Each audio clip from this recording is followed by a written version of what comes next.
O comportamento humano traz sobre si alguns padrões estabelecidos pela sociedade ao longo dos séculos, né? Então, se estabeleceu como deve ser o comportamento dentro de casa, como deve ser o comportamento na rua, no local de trabalho, no transporte, enfim. Alguns comportamentos nos identificam como pessoas civilizadas que sabem andar em sociedade. Quando a pessoa fere isso, muitas das vezes ferindo a lei, ela acaba sendo penalizada de um modo ou de outro, né? Quando a pessoa também fere, não na lei, mas em algo que se espera dela, ela também acaba sendo penalizada, né? Se espera que as pessoas tenham determinado comportamento dentro daquele papel que ela deveria exercer aí na sociedade. Tem sido assim, mas de uns tempos para cá, esse papel, esse comportamento esperado, tem ficado meio distorcido e aquilo que se entendia ser acaba não sendo mais.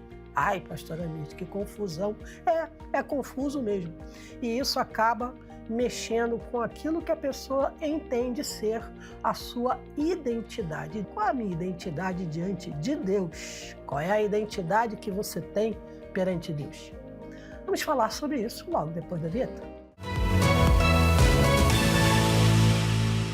Olá, pessoas incríveis, pessoas de Deus. É uma alegria muito grande saber que você está aí do outro lado, acompanhando esse nosso encontro. Já virou um devocional para algumas pessoas, diria até para muitas, né? Que bom que você está aí. E olha, independente de onde você esteja, seja no Brasil ou no mundo, que a bênção, que a satisfação, que a natureza de Deus possa te alcançar, te revestir, e você então se sentir alguém pertencente, né? Pertencente ao Pai Celestial. E hoje eu abri esse nosso encontro colocando aí, né, que nos séculos e séculos já ficou estabelecido os papéis, né, de cada pessoa dentro daquela circunstância em que ela se encontra. Mas isso vai desde o princípio, desde quando Deus criou o homem e a mulher, e estabeleceu que eles formariam uma família, ele vem colocando, né, um lugarzinho para que tudo funcione, né, para que tudo tenha um bom êxito, né? O Adão e a Eva tinham lá os seus papéis, tinham lá as suas orientações. Deus havia dado: deixará o homem, pai e mãe, unir-se-á sua mulher e serão ambos uma só carne. O papel estava estabelecido. Eles não poderiam ficar brigando entre si, eles deveriam ser unidos, harmônicos, né? Afinal, seriam uma só carne. Mas aí veio a decepção, a desobediência, né? Tanto da Eva quanto do Adão, trouxe consequências terríveis para a humanidade e, obviamente, no comportamento também dessa humanidade. E a mulherada foi tendo aí outras dificuldades, os homens também. Bom, chegamos no tempo atual, né? Chegamos no tempo atual. E a gente vê muito essa inversão de papéis, a gente vê muito distorção de alguns, né? Mas não é nem o assunto que eu quero. E isso acaba afetando a nossa identidade. Afinal de contas, quem sou eu? O que é que Deus espera de mim? O que Ele estabeleceu como propósito para a minha vida? Muita gente tem verdadeiras crises de identidade. Não sabe o que vai fazer, não sabe quem é. Bom, vamos lá, vamos por parte, diria Chico Picadinho.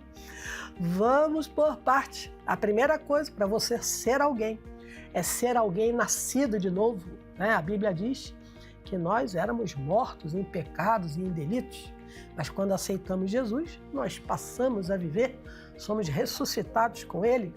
E eu quero te convidar para ir até a carta aos Efésios. O capítulo é o 2 e o versículo é o 10, lembrando que aqui a gente está lendo pela NVI. Diz assim o texto: porque fomos feitos por Deus, criados em Cristo Jesus para boas obras, as quais Deus preparou previamente para que andássemos nela. Então, primeira coisa, eu fui criada por Deus, eu fui ressuscitada em Jesus, porque Ele morreu em meu lugar e ressuscitou. E por Ele ter ressuscitado, hoje eu, você, qualquer um que vier a crer no nome dEle também pode andar em novidade de vida. E para que nós fomos criados? Para boas obras, para nos apresentarmos nos lugares como alguém dEle, semelhantes a eles. Nós somos reis e sacerdotes, diz a Bíblia Sagrada. Dependente de homem ou mulher, todos nós somos iguais perante Deus. Vamos lá para a primeira carta de Pedro, o capítulo é o 2 e o versículo é o 9. Olha o que eu acabei de falar. Quem nós somos em Deus, né? Bom, primeiro nós somos criação de Deus. Fomos criados à sua imagem e semelhança, né? Conforme a sua semelhança. Mas depois que Jesus se entregou, olha o que essa grandiosa obra que ele realizou nos tornou. Em que ela nos tornou? Diz assim o texto: vocês, porém, são geração eleita. Eu fico vendo o pessoal comentar aí das muitas gerações, né? Geração milênio, geração... Ai, fugiu agora os nomes. Tem um nome, geração Z. Eu nem sei que geração eu sou, gente. A minha filha me falou ontem, mas eu esqueci. Eu sei que eu sou das antigas, né? Sou das antigas. E a geração, não importa de qual idade você esteja, você é geração eleita. Eleita pelo Deus. Para quê? Você é reino, você é a geração eleita, você é rei e sacerdote. Você pode reinar em Cristo Jesus, você pode orar ao Pai, entrar na presença dEle, interceder inclusive em favor de pessoas. Você é uma nação santa, separada para Deus. Nós fazemos parte não desse mundo, estamos no mundo, óbvio, mas não pertencemos a ele. E Jesus nunca pediu que Deus nos tirasse do mundo, mas que nós vencêssemos através do nome dele. E para isso Deus nos guarda. Olha quanta coisa nós somos. Povo que pertence a Deus. Tem tradução que diz assim, povo adquirido. Você foi adquirido, você pertence a Deus para anunciar as grandezas daquele que os chamou das trevas para a sua maravilhosa luz. Quando você entende isso, você entende o seu papel como esposa. Fala lá que a mulher tem que ser submissa ao marido. Realmente, isso daí está lá na carta de Pedro, inclusive, que a gente está mencionando. Primeira epístola de Pedro 3:1. Mas essa submissão, de vez em quando eu falo sobre isso, não é você se tornar inferior, um pé de alface dentro de casa. É você estar dentro de uma missão. Pega um veículo, cada peça se encaixa uma na outra, para que o veículo todo funcione. Às vezes você é uma pecinha pitiquinha de nada, mas vai dar problema aquela peça para ver se seu carro anda. Não. Então não é o tamanho, não é a exposição, é a qualidade daquilo que Deus atribui à mulher. A Bíblia diz que a mulher sábia, ela edifica a casa, né? Ela sabe dar ordem às servas, está lá em Provérbios 30, enfim. Não é inferioridade, é você estar dentro de uma missão. E o papel do homem, qual é? Ser o cabeça da família. Esse negócio é tão sério que se ele não consegue coabitar com o entendimento com a esposa, a oração dele fica interrompida. Está nesse mesmo texto aí. Quantos homens estão com a oração interrompida, hein? Mas lá fala o papel dos filhos, fala o papel dos servos, fala o papel das pessoas em sociedade. Você deve ser hospitaleiro, você deve ser generoso, né? Enfim, ali está o papel do membro, do pastor, do obreiro, enfim. Quando você entende a sua identidade em Jesus, que você é rei, sacerdote, você é um povo adquirido, você não tem crise de identidade. Você sabe exatamente quem você é e o que Deus pode fazer por seu intermédio. Anunciar as grandezas, né? As grandezas daquele que chamou você das trevas para o reino da sua luz para a sua maravilhosa luz. Vamos orar? Ah, Deus é maravilhoso. Realmente, nós temos uma identidade única. Somos um povo adquirido. A nossa cidadania é a do céu. Sim, moramos no Brasil.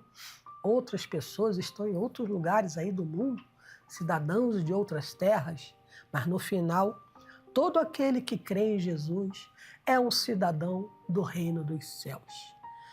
Um sacerdote que pode interceder, uma pessoa que pode reinar em Cristo Jesus, dentro do seu lar, no seu local de trabalho, no seu ambiente escolar, na sua vizinhança, até mesmo transitando pela rua. Ela é alguém que tem a autoridade do nome de Jesus sobre si. E ela pode dar a palavra de ordem, paralisar a ação do mal. Ah, Deus, o Senhor nos tornou pessoas incrivelmente abençoadas, de modo extraordinário. Infelizmente, a sociedade, ó Deus, está tentando mudar os papéis das pessoas. Mas, ao fim de tudo, resumidamente, nós temos um papel: anunciar a grandeza das tuas obras.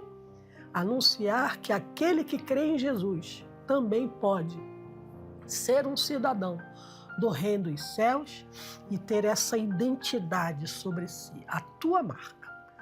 Esse que crê em Jesus pode ter o nome dele escrito no livro da vida. E quando o Senhor voltar, que lindo dia vai ser, podermos ouvir o nosso nome sendo chamado, e aí habitaremos contigo na nova Jerusalém celestial. Mas enquanto estamos aqui, ó Deus, abençoa essa pessoa que está nos assistindo. Abra as portas, ó Pai, das bênçãos, para que ela te conheça mais e mais. Manda sobre a vida dela a tua salvação. É a minha oração, em nome de Jesus. Amém. Amém. Amém? Nunca tenha dúvida sobre quem você é. Ah, pode duvidar dos outros, mas não duvide de Deus. Ele chama você de filho. Ele diz que você é especial. Ele coloca sobre você propósitos maravilhosos. E Ele exalta você quando você o obedece. Creia nisso. Você é uma pessoa do reino quando aceita Jesus. No mais, ficamos por aqui. Até o nosso próximo encontro.